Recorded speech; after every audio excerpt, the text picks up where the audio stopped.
Commerce academy by SK Singh sir, Ram राज्य मोड़, Siwan. Mobile number है 70 70 70 47 20।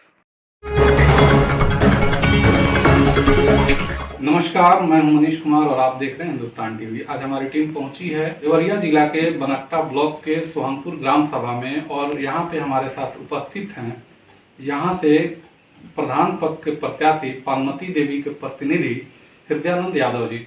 तो आइए हम इनसे बात करते हैं और जानते हैं कि ग्राम सभा के चुनाव में आने के पीछे इनका क्या लक्ष्य है और क्या उद्देश्य है और किस सोच के साथ यह पंचायत चुनाव में आए हैं। सबसे पहले स्वागत है आपका हमारे चैनल में। हम भी आपको अपने तरफ से, अपनी पत्नी की तरफ से, हिंदुस्तान टीवी के पत्रकार भाइयों को सम्मान करता हूँ, आदर करता हूँ। आप पंचायत चुनाव में आए हैं, एक प्रत्याशी के रूप में, प्रधान पद के प्रत्याशी का प्रतिनिधि हैं, तो इसके पीछे आपकी क्या मनसा है, किस सोच के साथ आप पंचायत चुनाव में आए? साफ सुथरा स्वच्छ छवि के प्रधान पत्नी पार्वती देवी जो स्वच्छ साफ सुथरा प्रधान बनकर गांव का विकास करना चाहती हैं। अभी आपके ग्राम सभा में विकास का क्या स्तर है, कितना विकास का कार्य हुआ अभी तक? पुल पुलिया, सड़क, नाला और इत्यादि जो बना है, बाकी जो है उसको मैं पूरा करने की संकल्प करता हूँ। हम जब आपके पंचायत में घूम रहे थे तो हमको पता चला कि कुछ रोड ऐसे भी हैं जिसके लिए मतलब रोड पास भी हो चुका है, 2-2 बार पैसे भी निकाला जा चुका है इंटरलॉकिंग के लिए रोड की, लेकिन उसका आज तक कार्य नहीं हुआ। क्या ये बात सही है? बात सही है जी। इसका हम प्रधान होने के बाद इसका जांच कराएंगे और फिर उसको दूसरे तरीके से उसको पूरा करने का कोशिश करेंगे। कुछ जानकारी ऐसे भी मिली कि यहाँ पे स्वास्थ्य सुविधाओं की बहुत कमी है। हॉस्पिटल है लेकिन वो किसी काम का नहीं। हॉस्पिटल है जी। डॉक्टर चूँकि आज देहात स्तर पर रहना पसंद नहीं करते हैं, क्योंकि बच्चों के पढ़ाई के लिए या और सुख सुविधा के लिए वो शहरों में ज़्यादा रहना पसंद करते हैं। आते तो हैं लेकिन फिर अपना ट्रांसफर करा कर चले जाते हैं। मतलब जो स्वास्थ्य सुविधाएं ग्रामीण लोगों को मिलनी चाहिए वो नहीं मिल रहा है, लेकिन उसके लिए दूसरा कोई जब प्रधान होंगे तो उसको कोई विकल्प बना करके रखवाएंगे, जो लोकल होंगे उन डॉक्टरों को रखवाने की कोशिश करेंगे। अभी आपके हिसाब से आपके पंचायत में क्या क्या कार्य होना चाहिए था जो नहीं हुआ? हमारे पंचायत में कार्य जैसे सड़कों का बनना और विद्यालय की व्यवस्था ठीक ठाक करना और हॉस्पिटल जैसे कुछ क्षेत्रों में अभी नहीं है, कुछ जगहों पे नहीं है जहाँ होना चाहिए। प्राथमिक विद्यालय भी हम बनवाने की प्रयास करेंगे। आप राजनीति में कब से हैं और इसके पीछे आपकी क्या सोच? राजनीति में तो हमें लगभग 10-15 साल हुआ आए हुए और इसके साथ ही साथ मैं भारतीय जीवन बीमा निगम में अभिकर्ता भी हूँ और राजनीति में दबे कुचले, गरीब, कमजोर, असहाय तबके के लोगों की सेवा करने के पर्पज से ही हम राजनीति में आए। कितना सेवा कर पाए हैं अभी तक?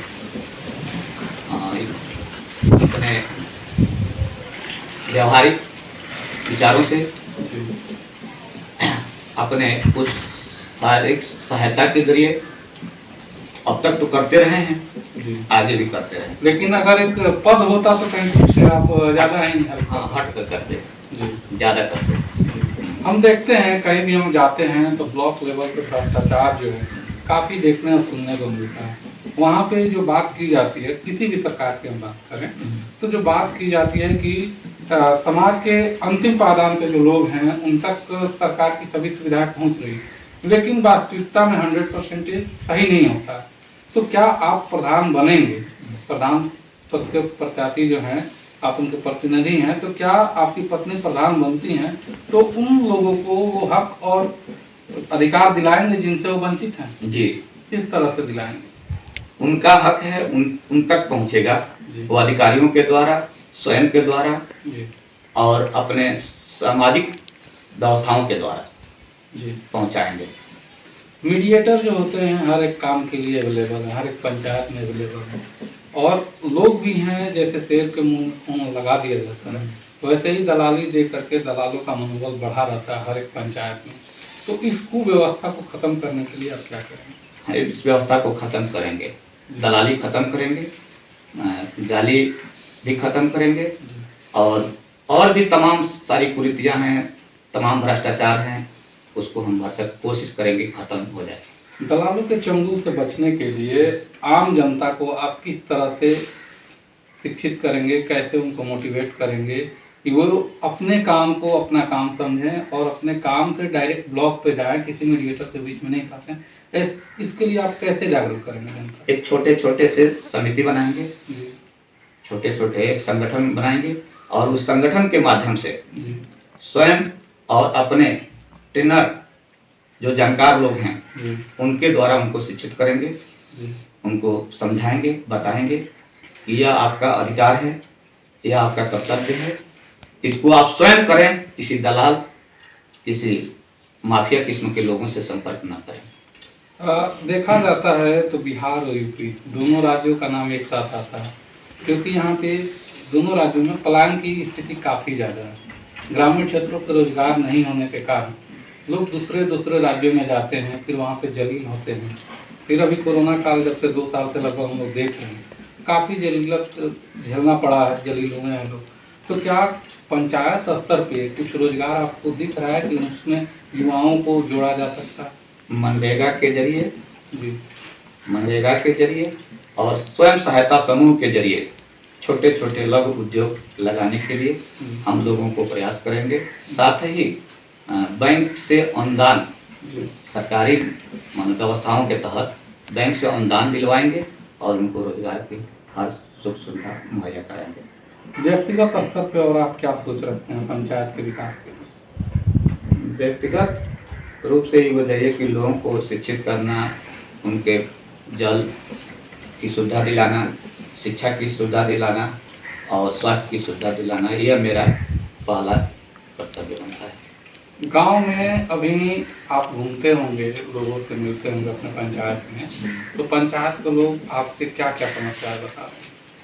समस्याएं तो बहुत लोग बताते हैं, जैसे मान लीजिए उनको आवास मिलने के योग्य हैं, वो आवास पाने के योग्य हैं, और पूर्व प्रधान बदले की भावना में या बदले की सोच से ये मेरे साथ नहीं रहे हैं, मुझे वोट नहीं किए हैं, उनको नहीं दिए हैं, ये समस्याएं लोग बताते हैं। जैसे कई जगहों पे पीने की स्वच्छ पानी नहीं है, ये भी बताते हैं। तो ये सब सारी चीज़ों को हम दूर करेंगे कि किसी के साथ अन्याय न हो। लोकतंत्र में सबको वोट डालने का अधिकार होता है, तो अगर कोई वोट नहीं भी देता है तो क्या उस प्रधान को उस व्यक्ति का कार्य नहीं करना चाहिए? क्या यह न्याय संगत है? ये अलग अलग लोगों की अलग अलग सोच है जी।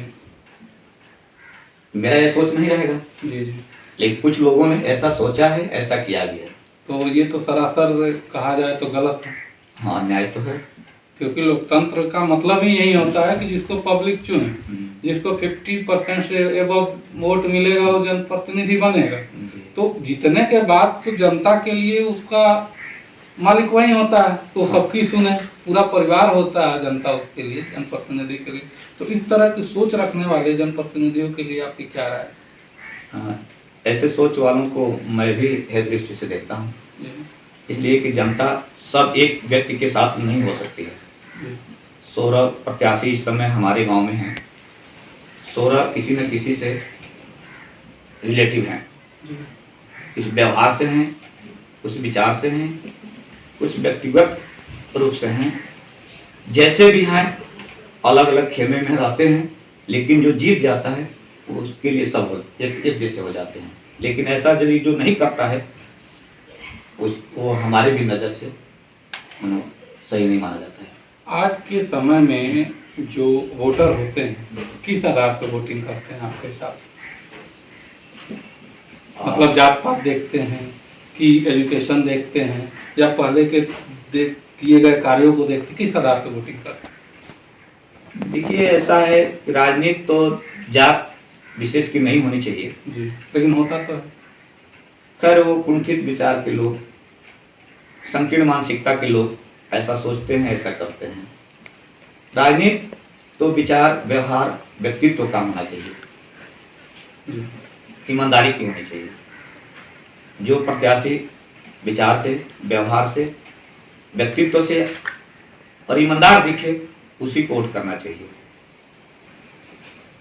आप अंत में अपने ग्राम सभा की जनता से क्या कहना चाहेंगे? अंत में हम अपने ग्राम सभा के जनता से यही कहना चाहेंगे, यही अपील करेंगे कि वह विचार, व्यवहार, व्यक्तित्व और ईमानदारी का साथ दें, ईमानदार व्यक्ति का साथ दें, जो भी हो।